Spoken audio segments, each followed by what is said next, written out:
Good evening. I'm Mary Pat Higgins, President and CEO of the Dallas Holocaust and Human Rights Museum. Thank you all so much for joining us for our Funk Family Upstander Speaker Series. Before we get started, I wanted to share that live captioning is available for this program, provided by Amy Sheeler. If you would like to enable captions, please click the arrow next to the CC Live Transcript button at the bottom of your screen and select Show Subtitle. Sign language interpretation is provided by Ashley Sykes and Brittany Walker. Thank you all for being here and for your help to make this program accessible. I'd like to start by thanking our generous sponsors for this series. We're so grateful that Match Group is our series sponsor. Thank you so much for your support of our mission and our programming.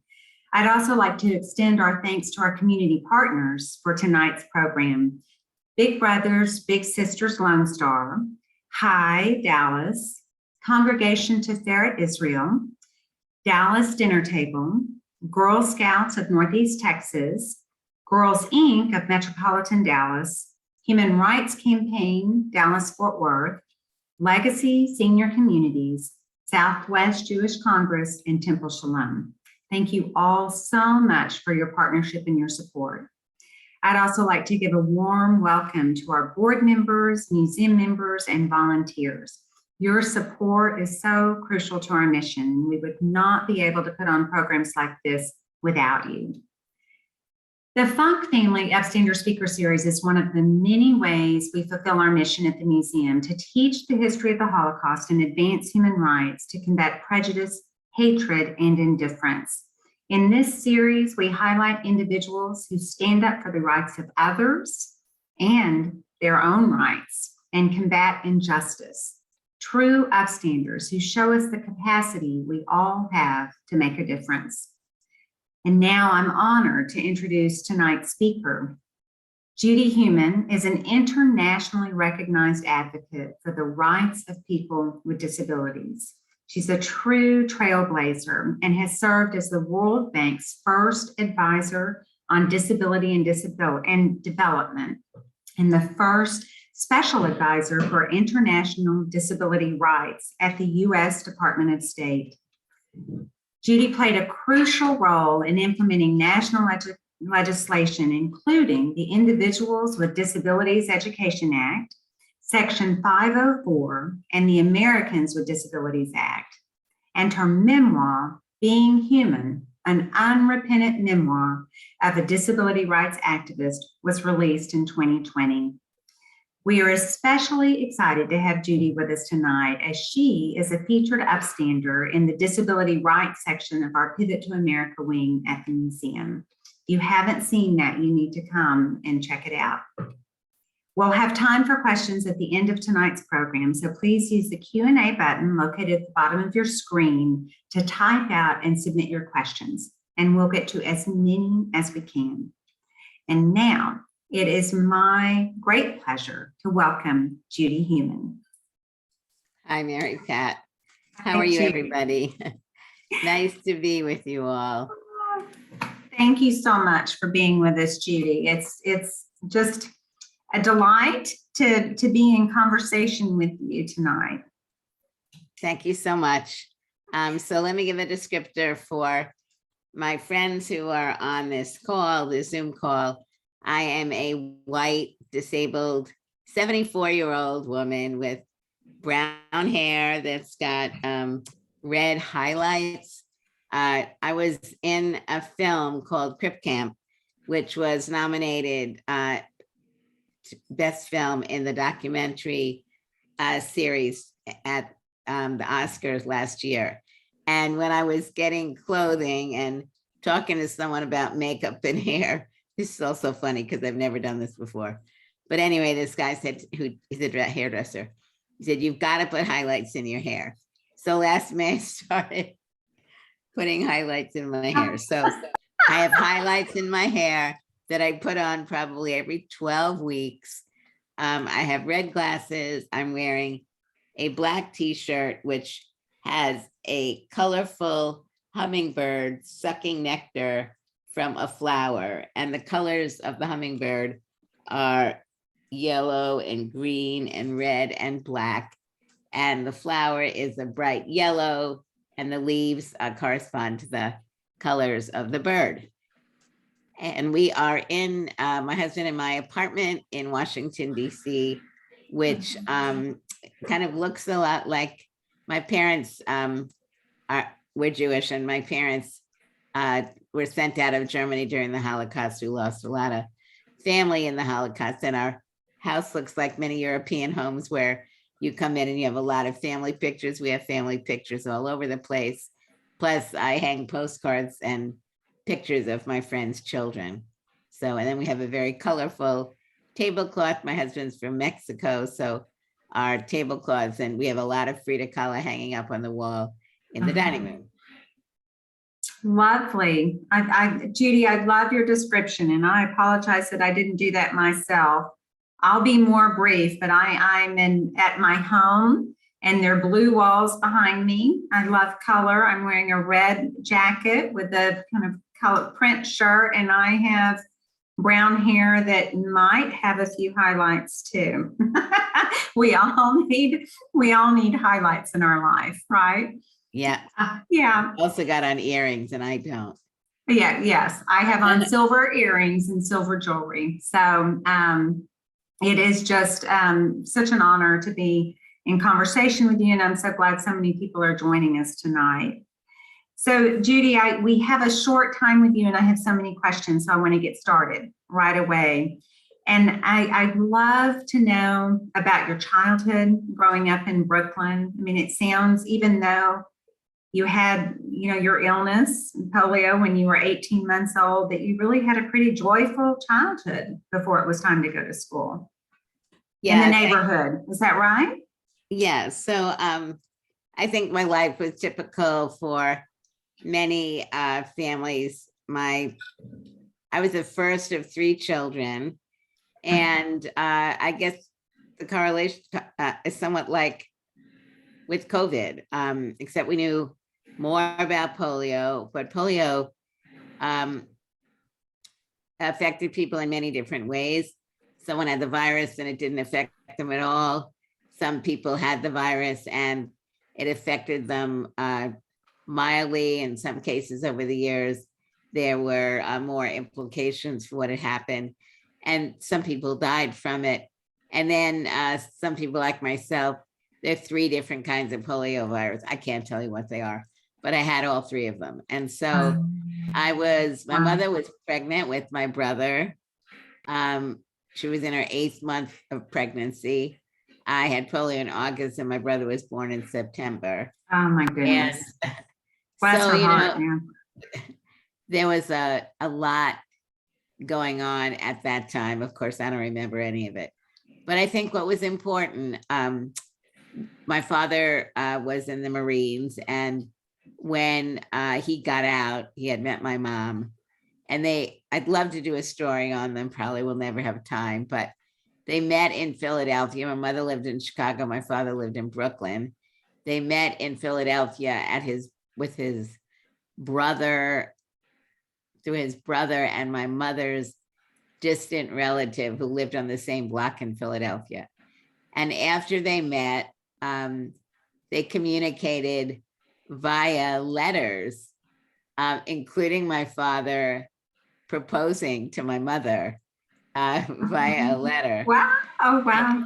It's really interesting. And after my mom said yes, then my father went out to Chicago and met the distant relative that my mother had been sent to live with. My mom was an only child, and she lost her mother and her father and her aunt's kid and husband and other relatives.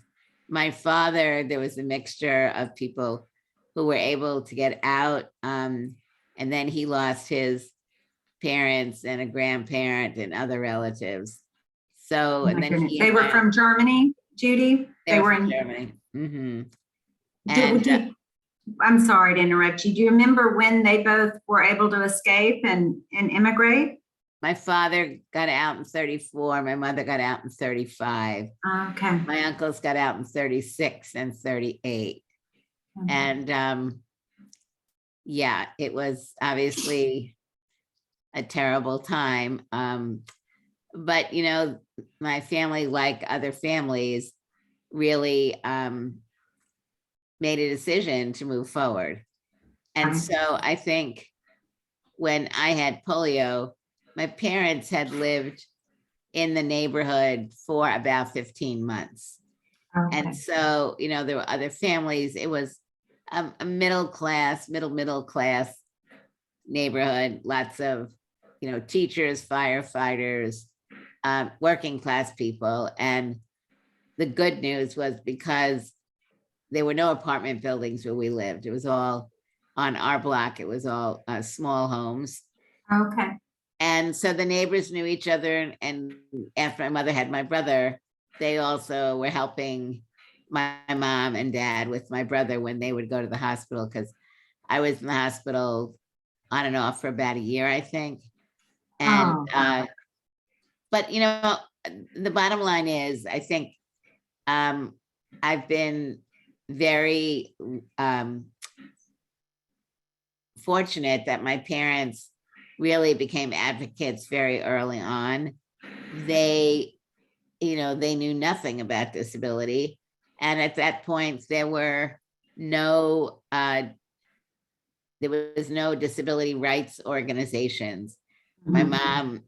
mom collected for the March of Dimes. But I think outside of that, they were just putting their lives back together Right. and Right. moving forward. So I was friends with the kids in the neighborhood. My father's family that survived lived mainly in Brooklyn at that point. Uh-huh. And my mother's family lived some on Long Island and Delaware, but her relatives were like, we're trying to figure out what level of cousin, pretty distant, but they were family. So we life, kind of moved forward, and the issue of discrimination based on disability didn't really occur until my mother took me to school when I was 5. Right. So, the book, sorry, Being Human. And then there's another book that we put out last year that's for a younger group of readers, like 10-year-old and up. It's Okay. a modified version, and Uh-huh. it's called Rolling Warrior. Uh-huh. And then the film, Crip Camp, which you can see on Netflix and on YouTube. I Yeah. think all of those are, and there are many other books that disabled people have been writing over the last number of years. But I think what's important is to really be able to get an understanding of what was, what is, and where we need to go. Sure. And I think the whole issue of resilience and, and I think for Holocaust survivors and survivors of other forms of Holocausts, it's very important that people really do, in many cases, successfully move forward with support, trying to create new communities. And Exactly. so my father had his business with his brother. Everybody on my father's side of the family who came over from Germany, they were all in the meat business. And Mhm. then the next generation, nobody was in the meat business. People were Right. in teaching and It's business. amazing. And we see that with our local Holocaust survivors who just, somehow had were brave enough to come to a new country and learn a new language and just did everything to give their children a better life. And it must have been, it must have been so hard for your family dealing, with being in a new place and with your illness. And then, I understand when you went to school and when you were 5, your mother took you to school and they wouldn't let you come to the school. And that must have been so difficult for her and for you. Do you have any recollection of that, Judy? I mean, I do. And at the age of 5, you don't really understand what's going on. And I would say over the next couple of years, because I didn't get to go to school till I was 9. And then I wasn't in the neighborhood school. I was in a school that was probably 10, 15 minutes from my house. But because the bus picked other kids up, we went to a regular school, but all the classes for the disabled kids were in the basement and segregated. And so we would ride about 3 hours a day, an hour and a half each way. I did. Wow. And I think what was important is, disability is something that will always exist. Sure. And so we really need to be looking at disability as a normal part of life. Right. And there are many different types of disabilities, and it impacts people in many different ways. But at the end of the day, I think the more, and this is what I believe we've been doing both in the US and around the world, is really looking at disability as a group of people who want to be able to participate equally within society. Right. And really rid ourselves of the views that those of us who've been able to move forward are unusual, and that the majority of disabled people are not going to be able to do that. I think it's quite the opposite. And but I think we have to look at the impact of society and failure to adopt and implement appropriate laws. And, in the Jewish community, one thing that I believe has been very positive over the last number of decades is really recognizing that disabled people within the Jewish community really have wanted the Jewish community to make changes, to not look at us as objects of pity or sickness, but rather look at what barriers we experience when trying to participate equally within the Jewish community. Sure. And I think, more and more synagogues and religious institutions have been moving in that direction. I mean, I think, quite frankly, the fact that your museum and the Holocaust Museum in DC and others are including disability in their presentations, Right. and at the museum here, talking about the initial programs that they had in Germany, exterminating disabled individuals. T4 program. T4, exactly. Right. So, I'm not sure that everyone who's joining us tonight knows about that, we do cover it in our museum, but the very first victims of gassing, murder by gassing, experimentation, were the people with physical and mental disabilities, the German citizens. It's horrifying, and doctors and psychiatrists and that support system participated in that killing. It's really horrifying, isn't it? Dr. Mengele was one of the leading people in it. Yeah. So, it's interesting. You were talking about even, in your faith, that at synagogues that, have had to realize that they needed to make changes to be welcoming and make the facilities accessible. And I just think there's been this huge awakening in the United States, definitely since the ADA, but clearly you've been living this your whole life. And that's why we were so excited to speak to you, because you've been such a key part of bringing about that change. And it sounds like even though your mother and, your parents were immigrants, they instilled this activism in you. They fought for you to be able to go to school, right? And taught you, to stand up for yourself. Tell us a little bit. I posted about watching Crip Camp, was just so phenomenal. But for those of you who haven't seen it, Judy mentioned it should have won the Oscar. It was amazing. It was a film that was nominated last year about the disability rights movement, and it starts with this Camp Janet. for kids Jeanette, with yeah. disabilities. Jeanette. Okay, Jeanette. And it's just the most moving film, but and it features Judy. So, those of y'all watching, if you haven't seen it, I commend it to you. But tell me about, that attending that camp and how that sort of, did that motivate you to become an activist and help connect you with sort of the tribe of people that could work together to bring about these changes?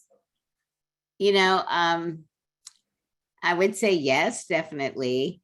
It's not because the camp was intentional.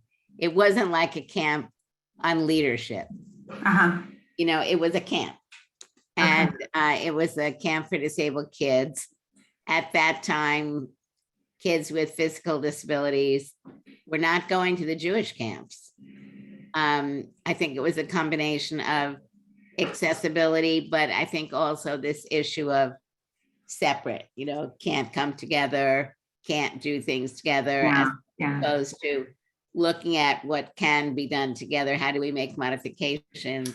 Right. I think a lot more of that has been happening over the last 10 or so years. So, and I think that's really partly the result of federal laws that, like the Americans with Disabilities Act and Section 504 and other laws, although religious institutions don't have to comply with those laws. In many cases, the camps do have to comply because they're not religious institutions, anyway. So I think that Camp Jeanette and many other camps. I mean, I went to a camp before Jeanette called Camp Oakhurst, but then I was like 9, 10, 11. And then I think I started going to Jeanette about the time I was 12. And I went there for a number of years, and I went there one summer for 4 weeks and other summers for 8 weeks. So I believe that one of the important aspects of camp was the fact that we were together, 24/7, like any camp, which is an overnight camp. And the programming of the camp, was like other camps at that time, arts and crafts and swimming and games and theater and whatever, not specialized as more of them are today. But it also, because we were there 24/7, gave us time to become friends with other people and, to begin to have discussions that were less likely to be occurring if you were like the only disabled person in a group. Because as we were getting older and our peers were getting older, they were beginning to do things, like this is New York City, very good public transportation, but none of it was accessible. And so, our friends would begin to go on the buses and take the trains and meet friends or get picked up by a parent in a car, when many of us couldn't get in and out of the car, or people lived in houses that weren't accessible. That's still an issue today. So being in camp really gave us the opportunity to not only discuss the barriers, but really did allow us to recognize that we had to be problem solvers. And, as we're getting older, we didn't necessarily have the technical knowledge, but I think it also was influential in more of us thinking about careers that we wanted to go into. Sure. In part, like teaching. Yeah, tell us about that, Judy, because you wanted to be a teacher, right? And that was not a given. That was not easy. It wasn't a given, and it's a little bit more. There are more disabled people going into teaching today, but it's still, in my view, not a profession where disabled people are really welcomed in to be teachers as other groups are. But at that point, when I was in high school, so I'd been at camp and I went to camp, through high school really, and a little bit while I was at college. And so as I was saying, we were really looking at what the problems were and what we felt we needed to do for solutions. Uh-huh. And when I was applying to colleges and looking at what I would major in, my friends in high school who were a little bit older than I was, like a year or so older, told me that I shouldn't tell the agency that was going to pay for me to go to school that I wanted to be a teacher, because they would say, do you know any other people who use wheelchairs who are teaching? And my answer was no. So I majored in speech and theater, and I minored in education. This was in the 1960s, and it was during the most explosive time of the baby boomers. And so they were desperately looking for teachers. And if you took 3 courses, 12 credits, and you passed the exams, you could be accepted as a teacher. Okay. And you had to have a master's in 5 years. So that's what I decided to do. And I contacted the American Civil Liberties Union when I was a freshman or a sophomore and said, you know, I think I'm going to have difficulty becoming a teacher. And they said, well, nothing's happened yet. So go ahead, take your courses, apply, do whatever anybody else has to do. And if you have a problem, call us. So I took the written exam, the oral exam, and the medical exam, which were the requirements. They were all offered in inaccessible buildings. Wow. My friends helped me get up the steps and up and down. And I passed the oral, I passed the written, and I was failed on the medical. I was failed on the medical because the reason was paralysis of both lower extremities, sequelae of poliomyelitis. So I was denied the right to teach because I couldn't walk because of polio. And again, at that point, there were no laws. So I called the American Civil Liberties Union back. Right. And I said, a couple of years ago, I spoke with you and blah, blah, blah. And I said, I'd like to come down and have a meeting to see what we can do. And the gentleman on the phone said, I'll call you back. And he called me back and he said, no, there was no need for a meeting, that I had not been discriminated against, that they had denied me my license for medical reasons, and no, they didn't want to get engaged. Oh my goodness. So Oh no. I have to honestly say that in 2021, last summer, I got an apology letter from the ACLU, which I was quite emotional when I got it because I never expected it.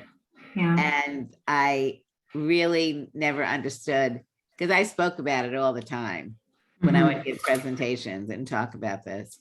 And they're much different today. ACLU is definitely doing a very good job in the area of disability, but that's like in the last 10 to 15 years. Okay. And so when I got the letter, I was a bit misty because I thought, 50 years later, finally acknowledging what they did was an important milestone. Sure. And then I was very fortunate. I knew someone at that time who was a disabled guy, and he was doing some work with the New York Times. He was a journalism major at my university, Long Island University in Brooklyn. And there was an article in the newspaper from a guy named Malcolm Davis, who did a pretty extensive article, and it talked about how I should be able to get my license. Fabulous. And the next day, the New York Times did an editorial about my getting a job in the Board of Ed. And then someone called me who was a lawyer he was writing a civil rights book, and he had never thought about disability as being a part of civil rights. And so we had a really good discussion, and I liked the way he was asking questions. So I asked if he would be willing to represent me. So he said yes. And then a customer in my father's store came in and said he would represent me.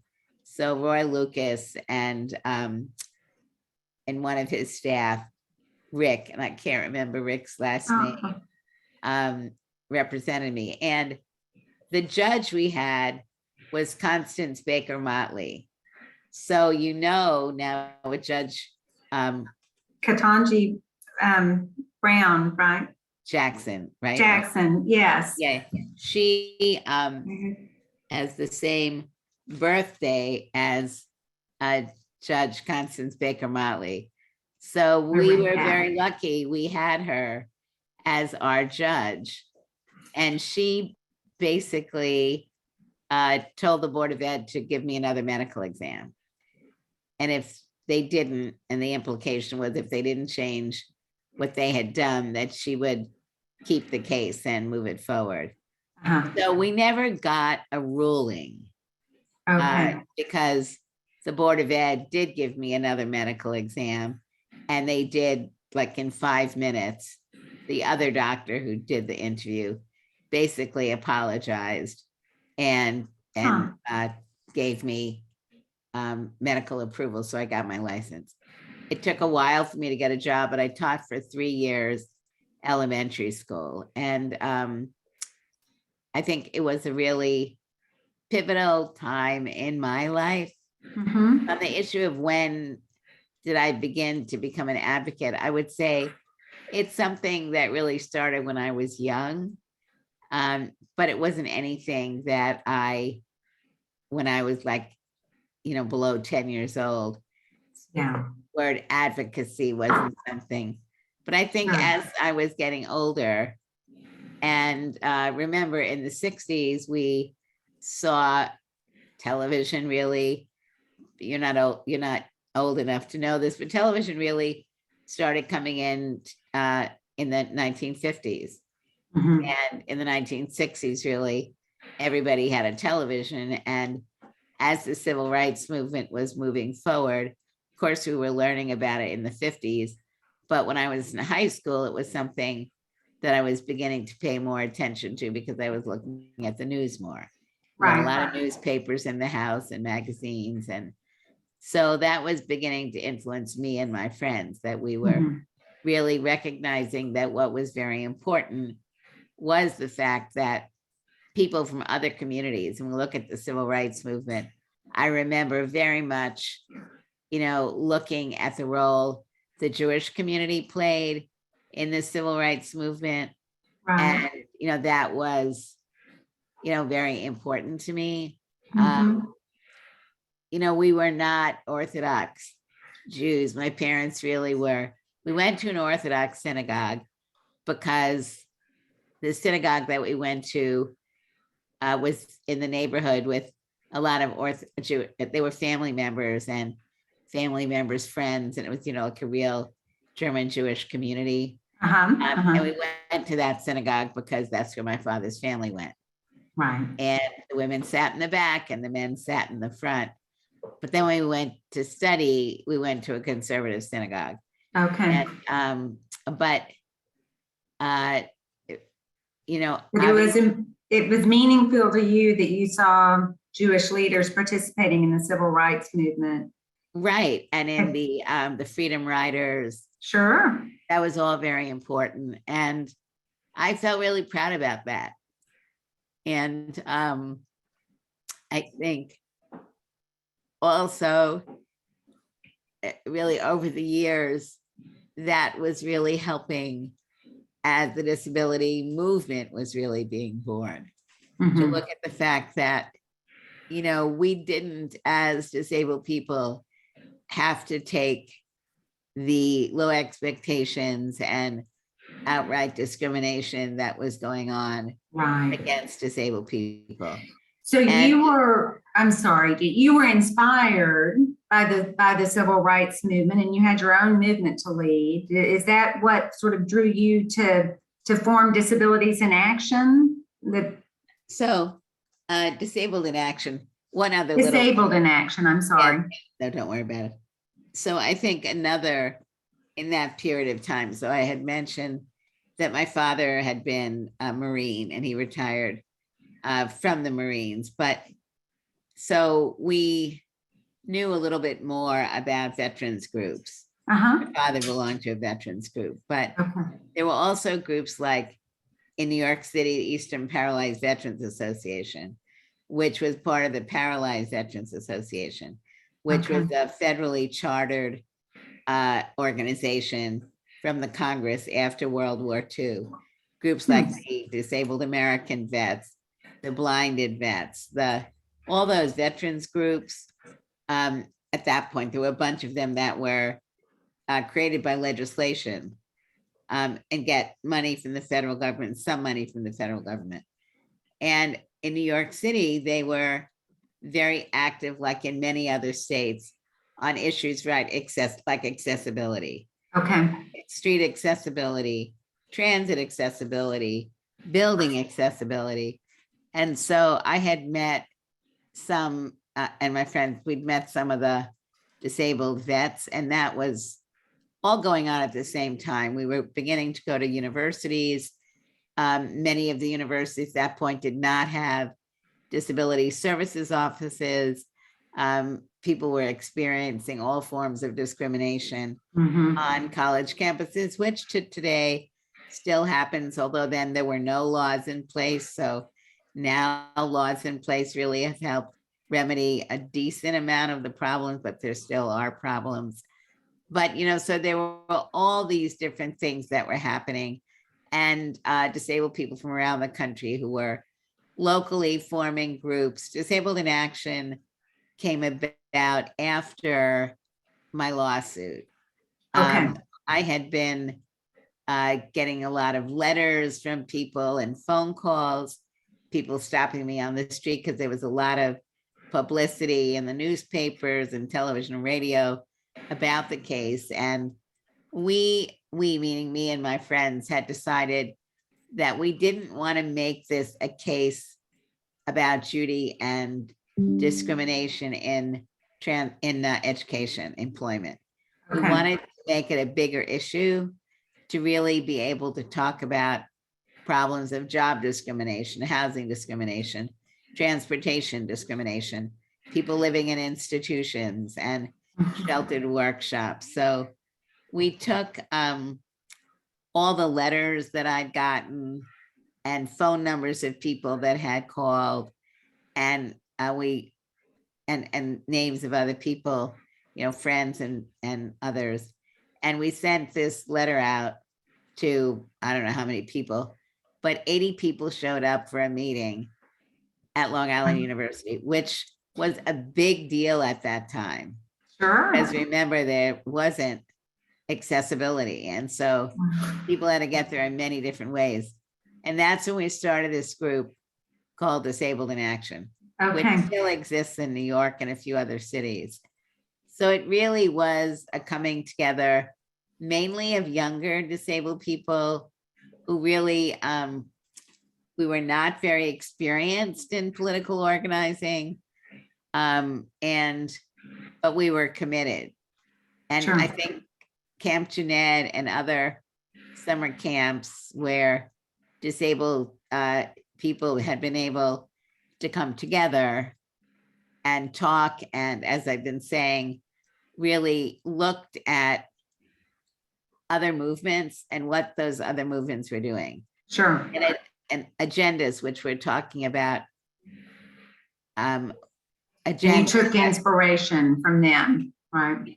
Yeah, I was just stopping because the interpreter was changing. Yeah. Is it DIA? Is that the group you worked with to help, bring about the passage or signing of Section 504 of the Rehabilitation Act? So I actually left New York in 1973. Okay. DIA was started in 70 or 71, and I was the president while I was there. And then when I left, it continued. And I went out to Berkeley, California, and I got involved. Both I went to graduate school. I taught for 3 years.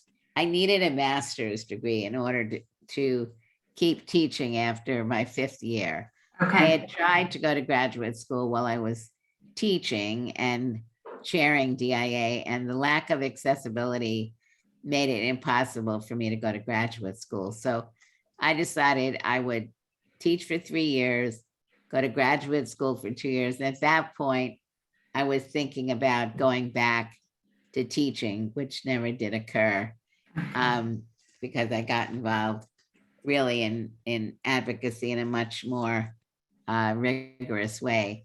But I went out to Berkeley to get involved also with this group called the Center for Independent Living, which now there are more than 700 in the United States. And Was that the first one, Judy?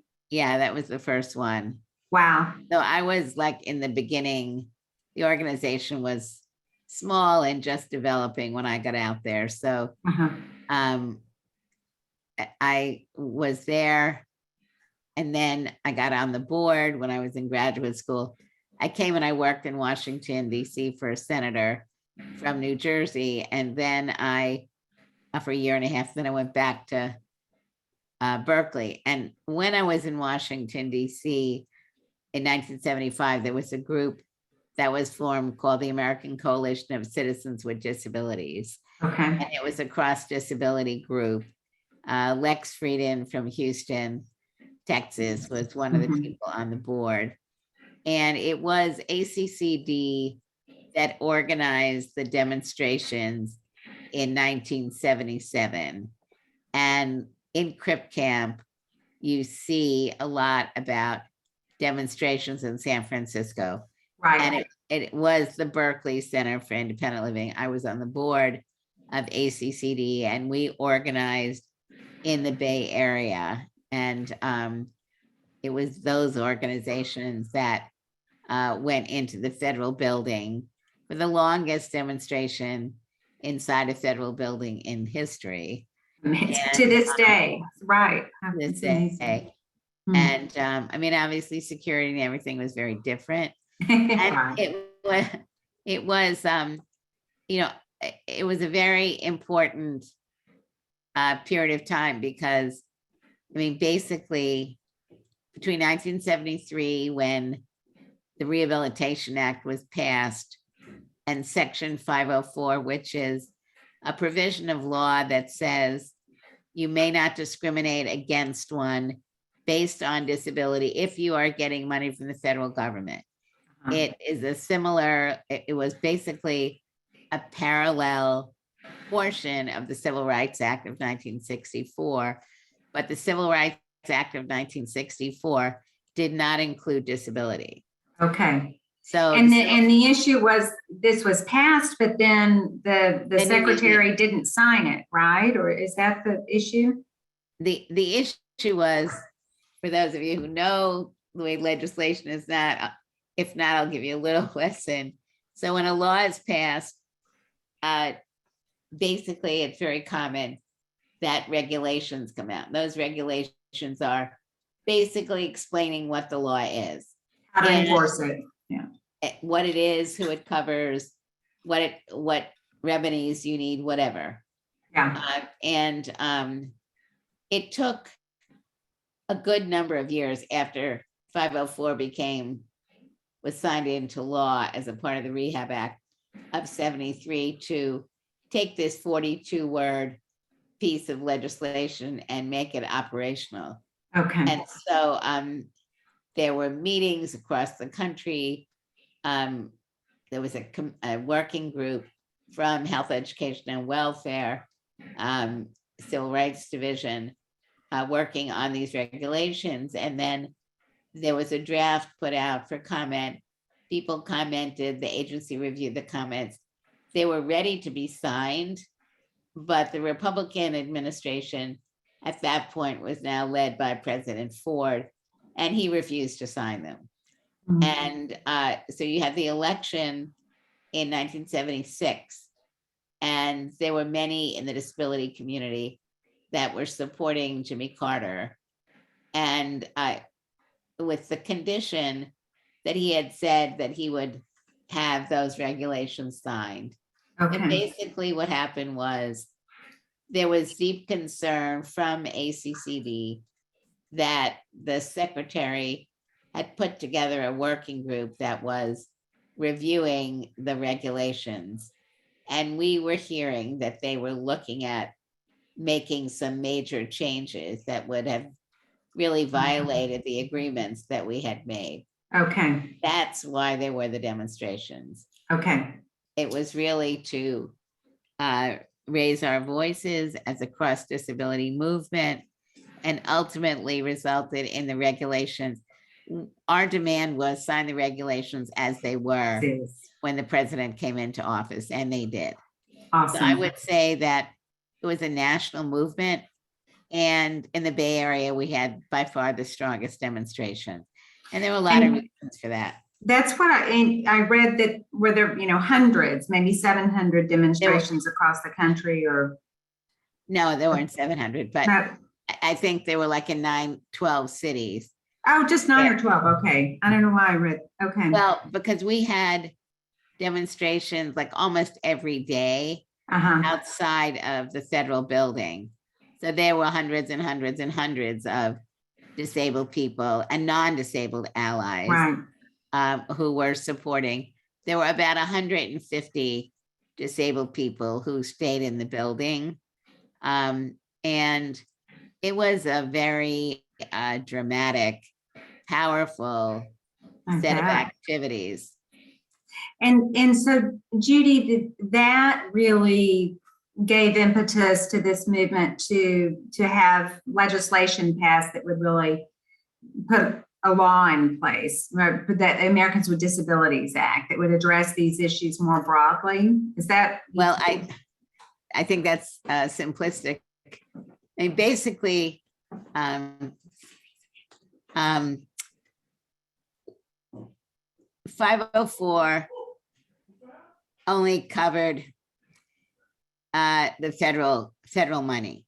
Okay. And the ADA covers both the public and private sector. Right. But it took serious consideration, started being looked at in 1982, 81, to begin to look at developing the Americans with Disabilities Act. And Texas actually played an important role in that. There was a gentleman named Justin Dart, and Justin was living in Texas, and he had begun to get involved with the disability rights movement in the 1970s, earlier, but more in earnest in the 70s. He was good friends with Lex Frieden, who lives in Houston. Okay. And there was a government organization which still exists called the National Council on Disability. I was actually on the first national council that was formed under Jimmy Carter, but then Ronald Reagan got elected and he bounced us all off the council, and they set up a new council. And Lex, who, as I said, is still in Houston and very active in the movement. Justin really has been called the father of the Americans with Disabilities Act. He did an amazing amount of work in the 1980s leading up to the signing of the law in 1990. Okay. And, there are many that believe that had there not been a 504 with good regulations, it would have been much more difficult, if not impossible, to get the ADA. So yeah. That makes sense. It was a long and arduous process. Yes. Right. To bring about that change.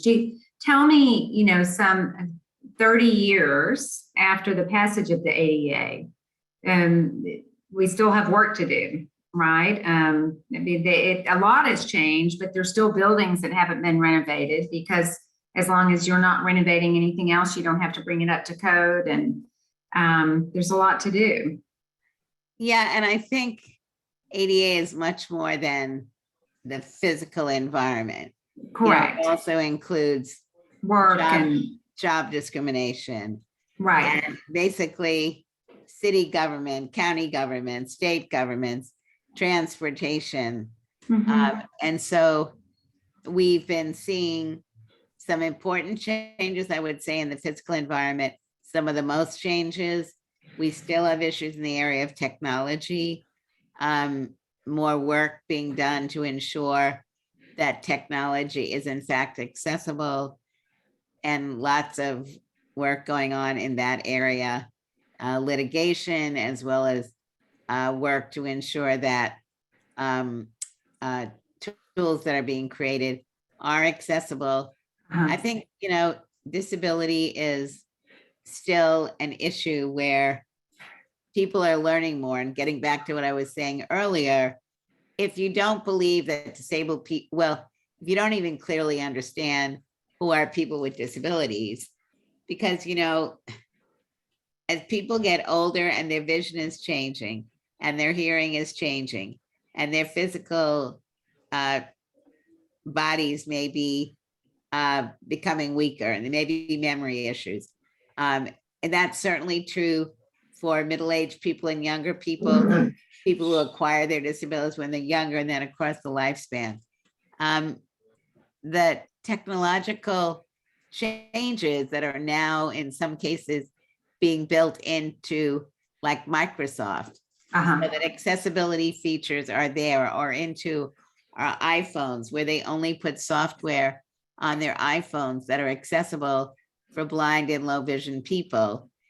These are the results of the disability community and the Americans with Disabilities Act and other provisions in law.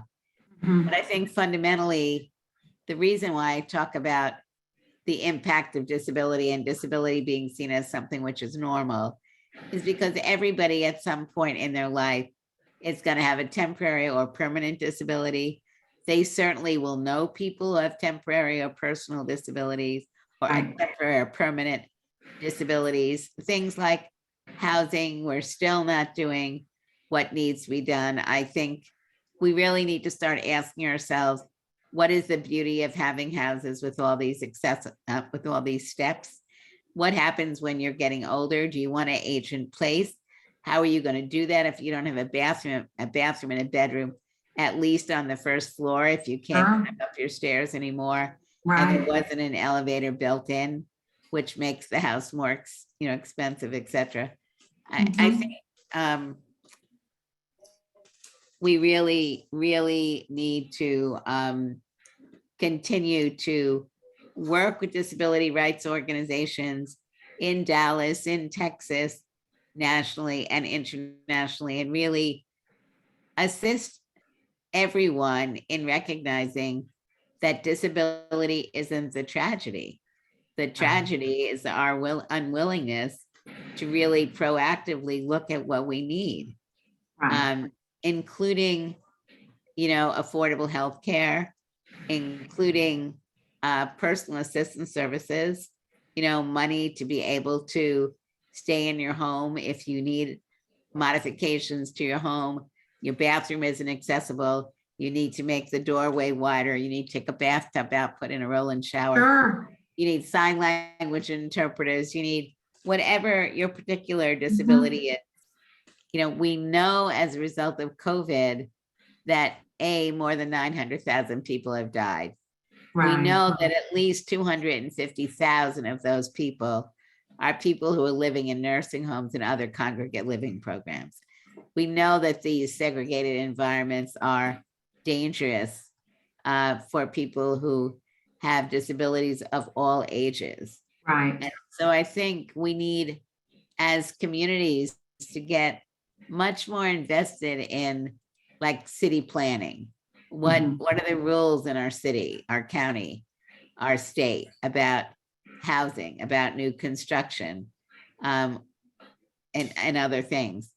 Do you think, Judy, that there's any hope, this baby boomer generation that's aging and will start to encounter some of these issues that, I mean, you think that will open people's eyes and help bring about more change? I mean, I think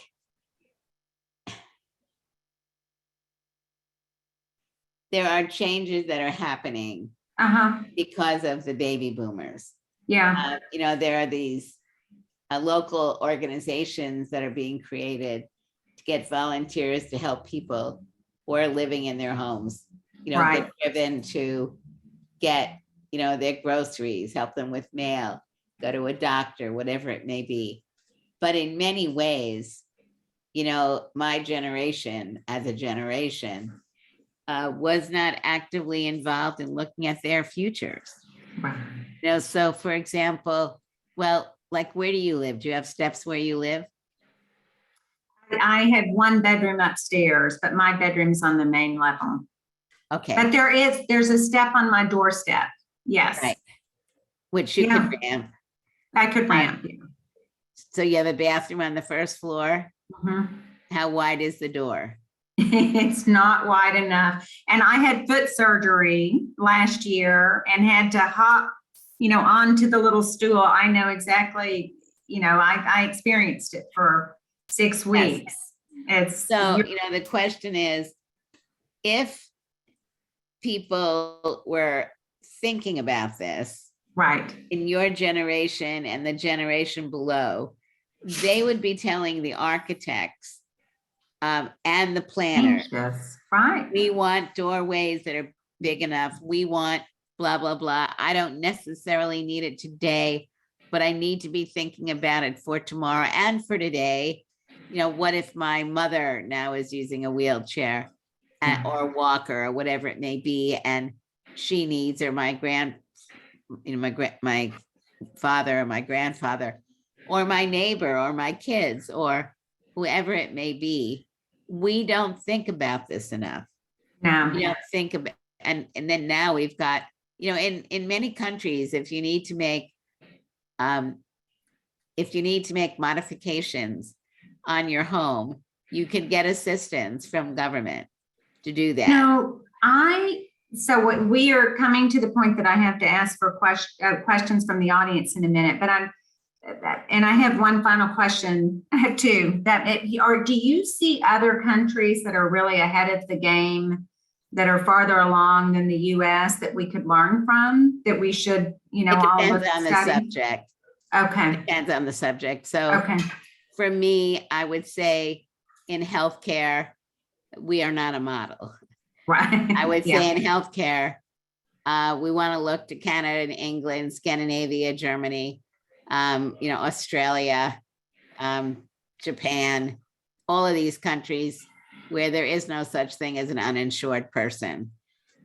We need to, I think, you know, the only way we learn about certain things, you know, as Americans, we're very proud and we think we do everything right. And for me, the opportunity to travel overseas and to see the things we do right, that we may do better than others, but to also Right. look at the places and issues that we can learn from.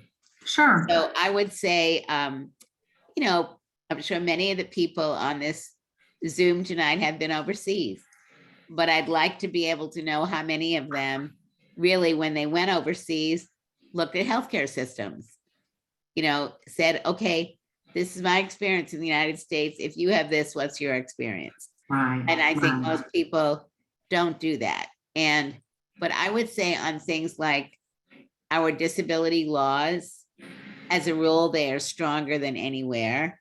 Okay. They're broader than anywhere, although they're not as strong or broad as we would like them to be. But, you know, I was on a call today in British Columbia, and Canada, which does some very good things, has no uniformity in accessibility.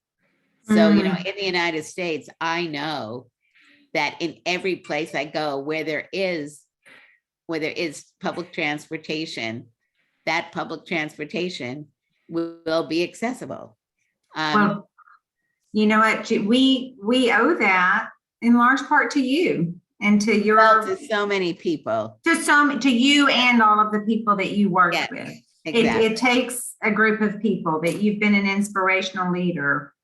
So tell me, I'm getting some questions from the audience and I want to have time for that. But I always like, when we're talking to upstander speakers, and that's a word we use in the museum, Judy. It's someone who sees something wrong and works to make it right. What is giving you hope right now? There's a lot in the world to be worried about, from a disability rights standpoint, but just in general, there's a lot to be worried about. And I always like to try to focus on, something that gives us hope, and that's something we can all do to be a part of the solution. I mean, keeping disability on whatever page we're discussing. Okay. So when we look at what's going on in Ukraine, one of the things that gives me hope is that disability rights organizations and other humanitarian organizations and government agencies. Can you hold 1 second? Sure. Yoshiko, I'm gonna call you. I'll call you in about 10 minutes. That there's been a push going on for many years that humanitarian organizations getting money from US government and other governments need to be ensuring that they are looking at the needs of disabled people. So there's been a number of articles in the paper talking about disabled people and older people who are not being appropriately addressed and not being given the support they need to get out of the country or to get to shelters or things of that nature. And so there's been, plus the fact that many of these people who are being injured now will have disabilities. Right. That's why, it's so important that we look at disability in so many different ways, that, it's not just the,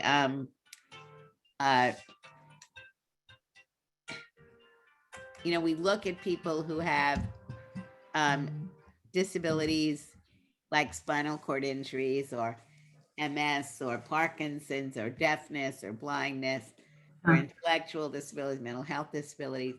All of those disabilities are here and they will be here for a long time. I don't see anything doing away with all of our disabilities. They may be, different medical things going on, but at the end of the day, disability is here to stay. And so what gives me hope is that there are more disabled organizations.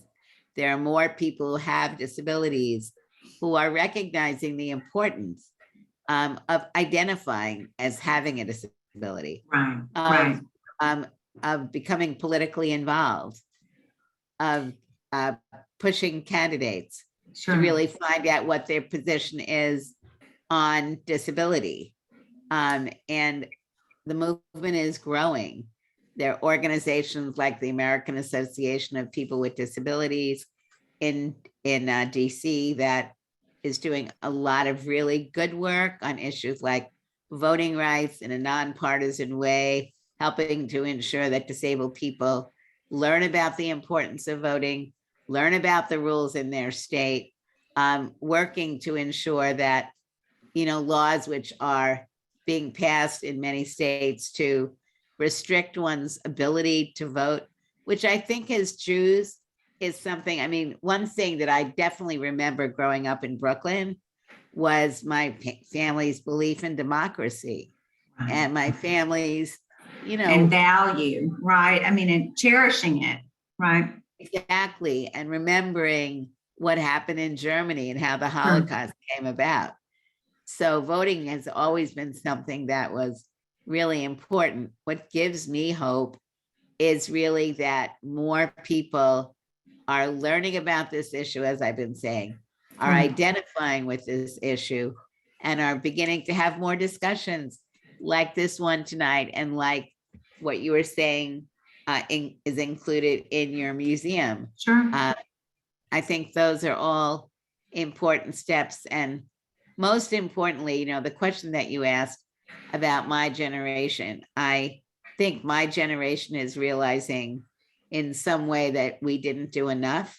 I Yeah. mean, certainly those of us who had our disabilities before 65, I mean, I started working in the area of aging and disability in the 70s and 80s because I was very concerned about what I saw happening for myself, what would happen to me when I got older, and for older people who were now in these more segregated environments. Right. Um, Right. But I'm hoping that, you know, the book, the movie, and others really are beginning to allow younger people to have the discussion of why didn't we know this story? Yeah. You know, So we're learning. Sorry. I want to cut you off. I'm sorry, because I actually have a question from a young person that I'm going to make sure we get this answered. But it says, do you have any guidance for young disabled people trying to get their start in fields like education that still face a lot of inaccessibility and ableism today? So do you have a disability? Person who's asked the question. Let's see, yes. They just answered yes. Okay, so I think, you need to believe in yourself. Do you believe that you want to be a teacher? Do you believe you have the skills with appropriate supervision, etc., to become a good teacher? And if you do, then you need to fight against the ableism. And you need to work with others who are in the field of education, who have disabilities, who may not be teachers, but who can help you, disability studies programs, the Society for Disability Studies. These are all important organizations. At the end of the day, if you believe you've got the competency and desire to become a teacher, then get support from others, go for it, as Mary Pat is saying, and be relentless and recognize, you know, that you are still one of many who are trying to break into a field that I believe still discriminates against disabled people in the area of employment as teachers. And there are many things that have to be done. Admissions criteria, criteria relating to student teaching and other things like that that can be addressed. But I think we need to hold universities and school systems accountable so that we see more disabled people with various forms of disability entering into the profession, because it's as important to have qualified disabled teachers who are Black and white and Latino and Asian and straight and blah, blah, blah, as it is to for kids, because kids and families need to see themselves.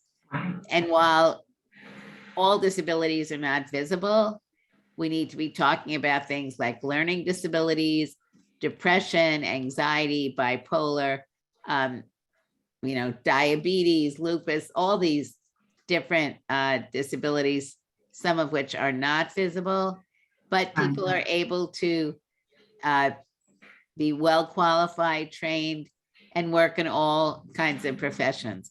So look at yourself as a role model, look at yourself as an emerging leader, and reach out to get the support that you believe you need to do what you want to do. Love that. Love that. Good advice. So glad you asked that question. Here's another question. How do biases about people with disabilities intersect with biases towards other protected groups, such as women, people of color, immigrants? I mean, I think it's very similar. You know, you need to, we don't know what we don't know. We need to be open to the fact that we have grown up in societies where there are people that we believe are deserving or are more qualified or whatever the words are that we may be using. And at the end of the day, we need to recognize that all people should have equal opportunities.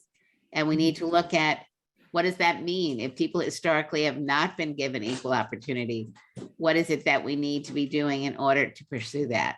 And what is our role and responsibility to make that happen?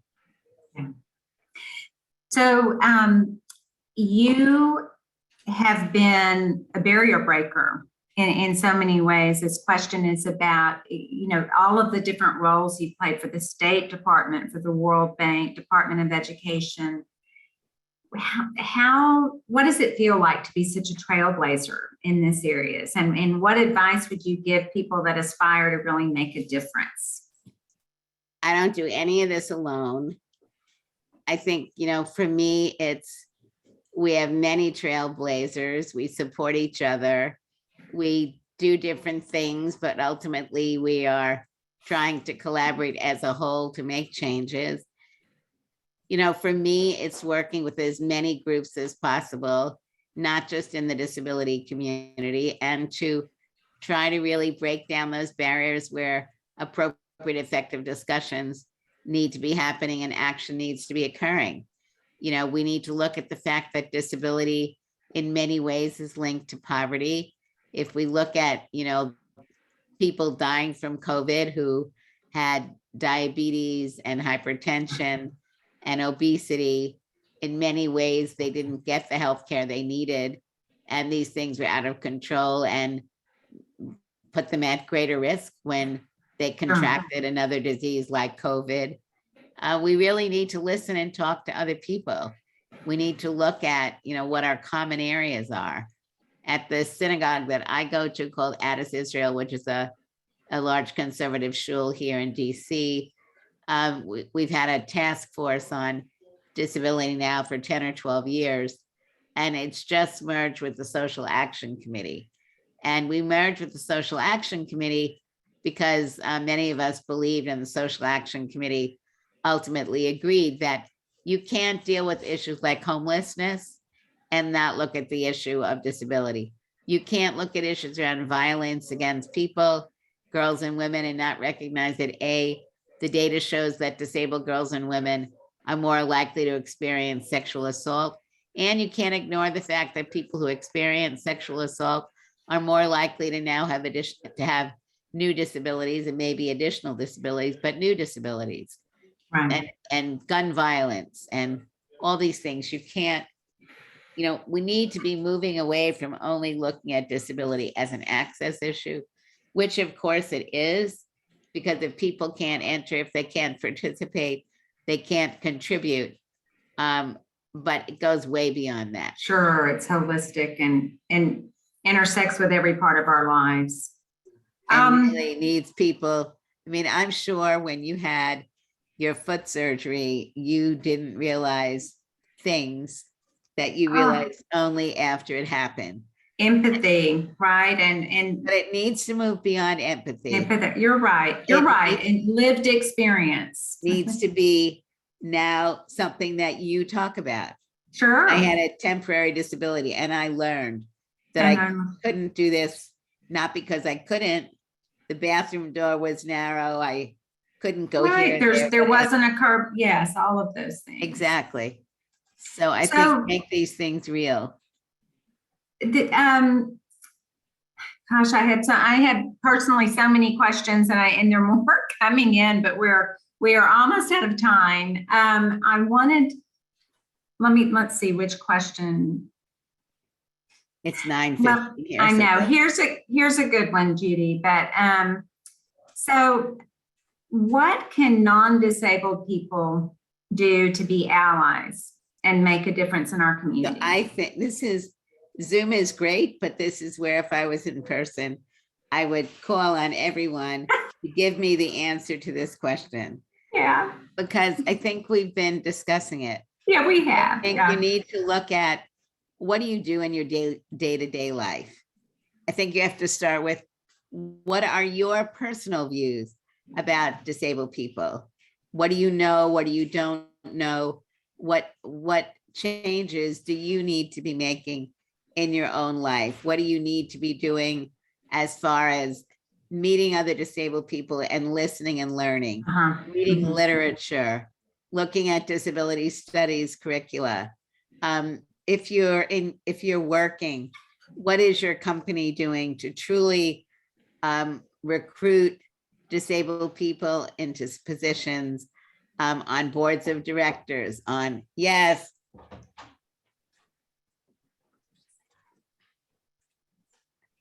Yeah, we're almost done. Not my neighbor, sorry.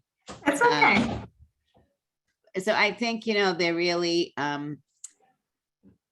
it's get to understand the issues, get to learn what you need to do as an individual, as an employer, as someone active in your Jewish community. But I think the biggest thing, look at it another way. As a Jew who may be experiencing discrimination, what do you want other people to learn about issues relating to Judaism, to anti-Semitism? Sure. What is it that we want people to understand about?